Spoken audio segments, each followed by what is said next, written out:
Hey, Empire. Greetings, salutations, konnichiwa, gracias, ni hao. How do you say hello? What's up? What's good? Which is thank you for stopping by the Empire. It is another week, so it's another week of football, and we gotta drop our week 8 predictions. Last week we went 9-6, so we are keeping the momentum going of being above 500 in these. So, we're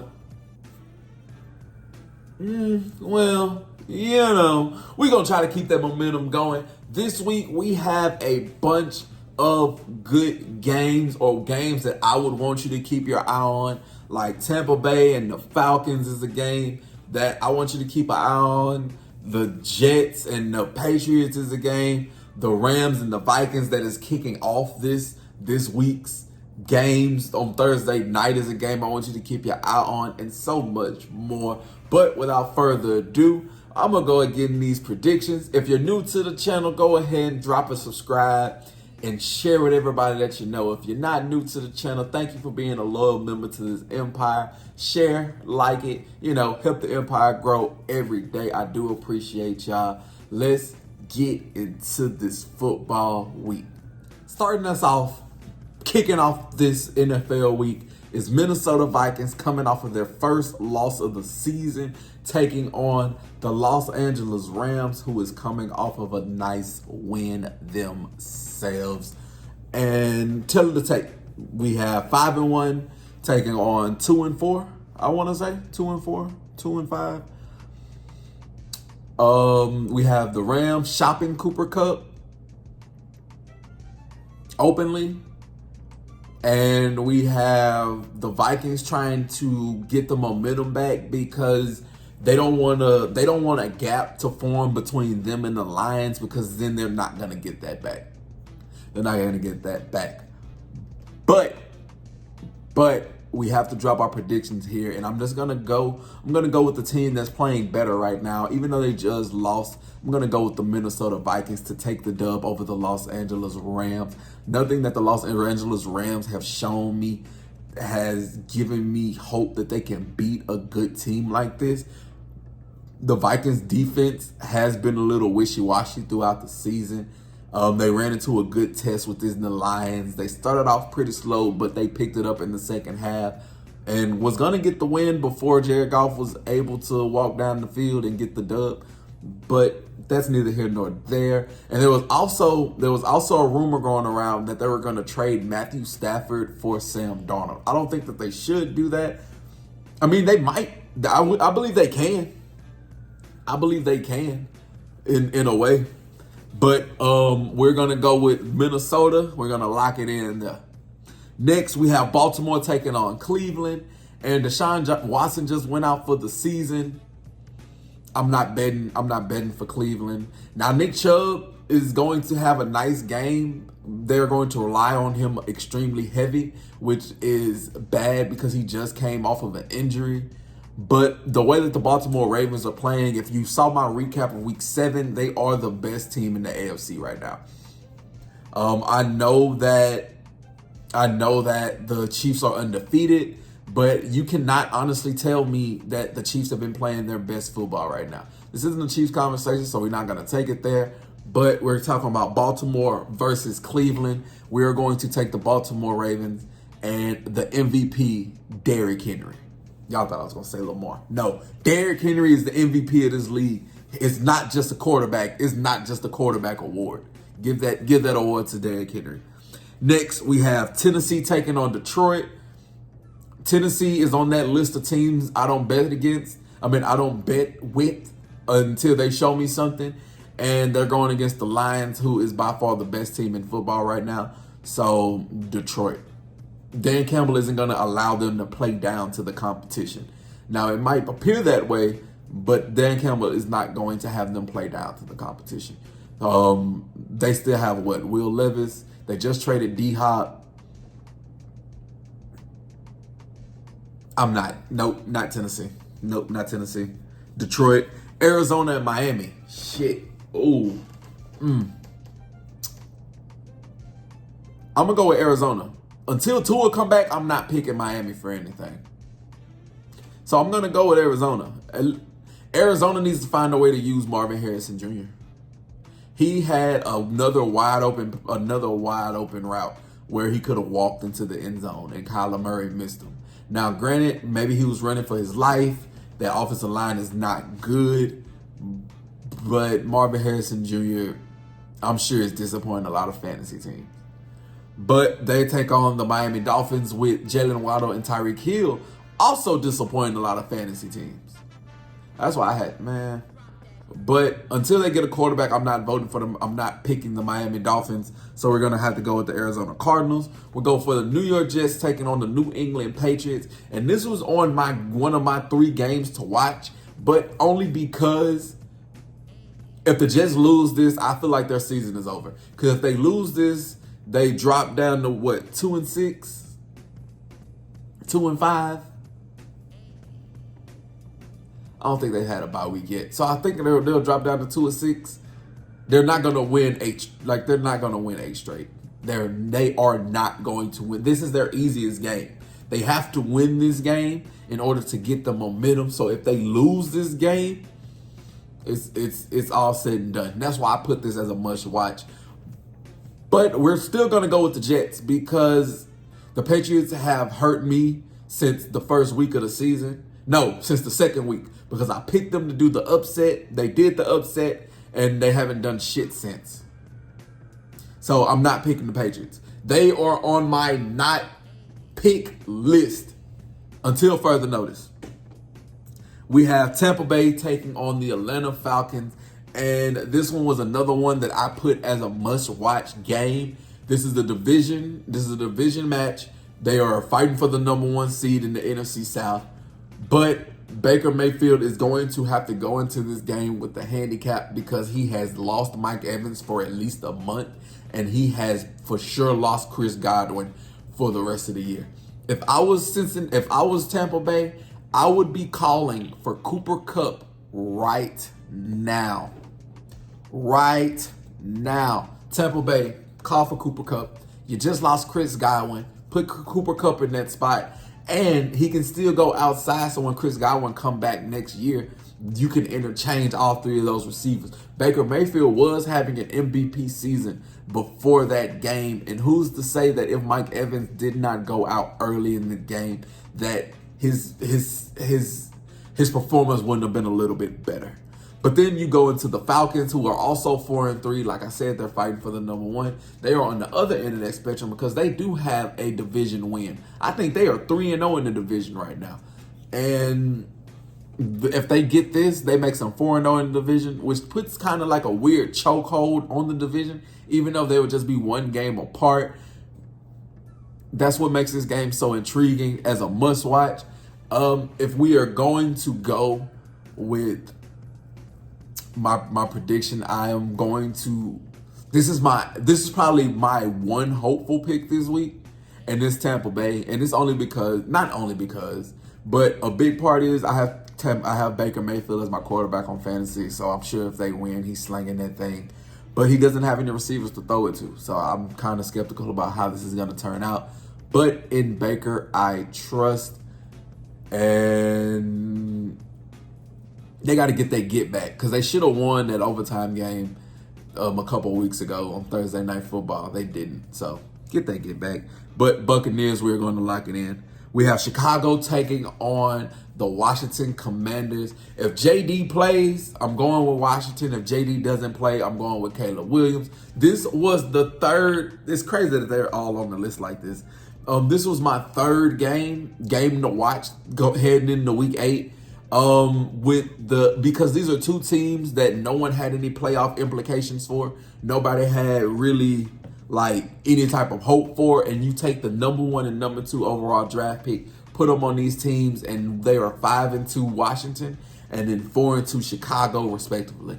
So even if JD does not play, the precedent that they have set and the expectations that they have made through playing the first quarter of this season has let this game be the anticipation that I am hoping it to be.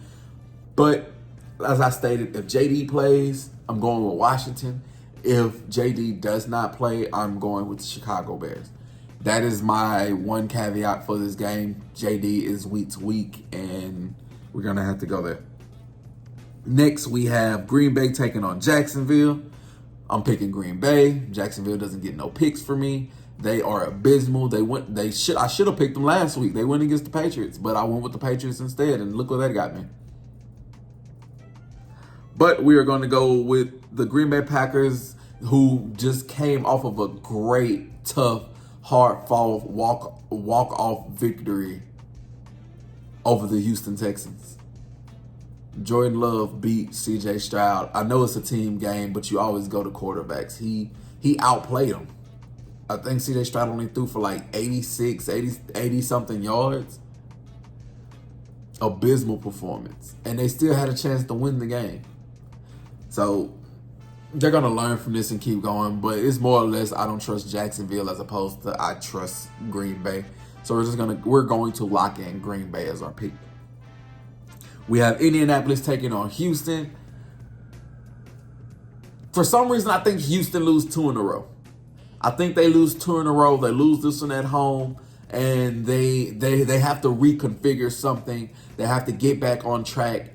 AR has had an awful season, but it can't get any worse. He's already been hurt, back in, benched. Well, not benched. He was hurt. He wasn't 100%, but they had him. You know what I'm saying. They're going to go into Houston. They are going to get this dub. This is my unknown upset of the week. Next, we have New Orleans taking on Los Angeles Chargers. I'm going to go with the Chargers. I picked New Orleans last week against the Bo Nix-led Broncos, and Bo Nix and them as a team put up 33. I don't know what's wrong with the Chargers. I know what's wrong with the Chargers. They aren't good. Justin Herbert isn't good. He's overrated. Him and Trevor Lawrence is just, they're both overrated. They're both Mitchell Trubisky with a better name. Like, I don't know.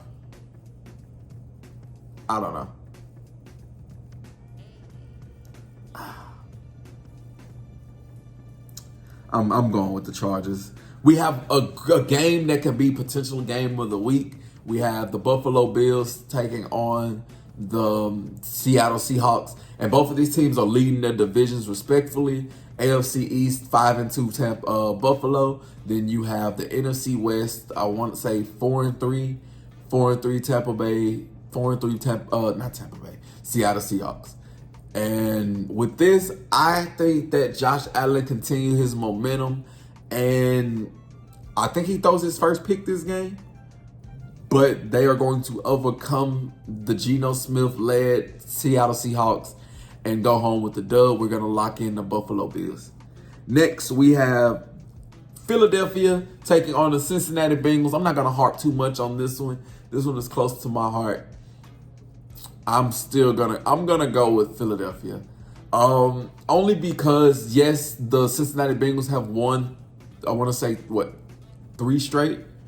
Or 3 of their last 4, but that was against Carolina, the Giants, and the Panthers. No, Carolina, the Giants, and the Cleveland Browns. Show me something. Show me against my team. Show me against Fly Eagles Fly. But until then, no. I'm picking Philly. Give the ball to Saquon. Saquon touching the ball 20-plus times, guarantee you win. A.J. Brown getting the ball, getting the touchdown. Like, come on. We got Carolina taking on Denver. Carolina is on that don't vote for list, so we're going to go with Denver. Not really much into it. I just don't vote for Carolina. They have to show me something different. And then Bryce Young is starting. I'm not going to fucking pick the Panthers. We have Kansas City Chiefs taking on the Las Vegas Raiders. Kansas City continue their dominance, and they go to 7-0 after this week. They remain undefeated. Las Vegas is in a little tailspin at the moment. They need to get everything on track. I feel like if they can write it at the right time, it just doesn't start now. Then we have our Sunday night game, which is the Dallas Cowboys taking on the San Francisco 49ers. Two teams that is starting off the season extremely disappointing, at least to their own respective fan bases. Two teams that have fan bases that are on two different sides of the same coin. One side hasn't touched prosperity in 30 years. The other side has looked at prosperity but hadn't touched prosperity in 30 years. Both of these teams hadn't won a Super Bowl in about 30 years.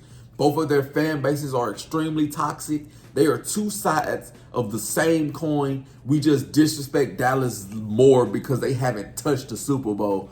But 49ers get invited to the dance, but they don't get the dance. Like, am I mad?